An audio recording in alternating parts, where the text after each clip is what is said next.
Seeing more linebackers now. You guys have kind of unveiled that 4-3 look a little bit more, 4-3 over with Eli'jah Winston starting the last game. What kind of went into the game plan to decide that you guys wanted to put another linebacker on the field? Well, each week it's game to game on what personnel we're going to match with theirs. And we felt like that was a better matchup for us last week having him in there. What has he done to work his way up the depth chart and be the guy that goes in there in that spot? Well, he's done a remarkable job of working hard each and every day, even when we weren't getting reps, and he showed us on the practice field that he can play.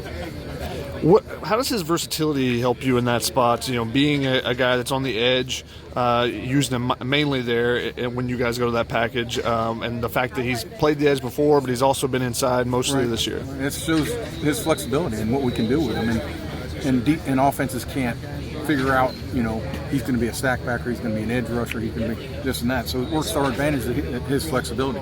Is that a package that you guys would like to use a little bit more just because you can show a different look? Yeah, like I said, it's game to game. Yeah. I mean, you go against a spread team, you're not going to do that. You know what I'm saying? So it's a week by week basis.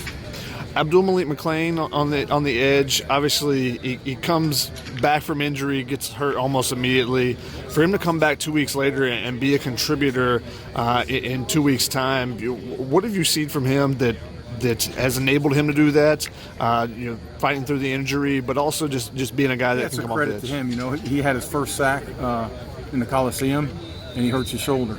Comes back 2 weeks later, his first play in, he gets a sack. So we just want him to be healthy so we can get more sacks. What enables him to come off that edge and be? He's got great quickness and great bend, and he works hard at it. He's a guy, when I asked him what makes him such a good pass rusher, he didn't know what to say. He kind of stuttered and stammered for a good 10, 15 seconds, just like, I don't know what it is. Is there something that's unique about him? Yeah, he is. He's got great flexibility. He can bend with his hips. He can get low. He can dip. He's very fast, and he's strong at the point of attack. It seems like a lot of times when you have guys that are able to get to the quarterback, it comes with a little ego. That's the defensive position where it builds up, ego. And he doesn't have that He's at all. A mild-mannered kid that really doesn't say much. Is that unique? Yeah, for that position, yeah. Normally they're Mark Gastineau type guys. No one knows who Mark Gastineau is. A little bit old school, yeah.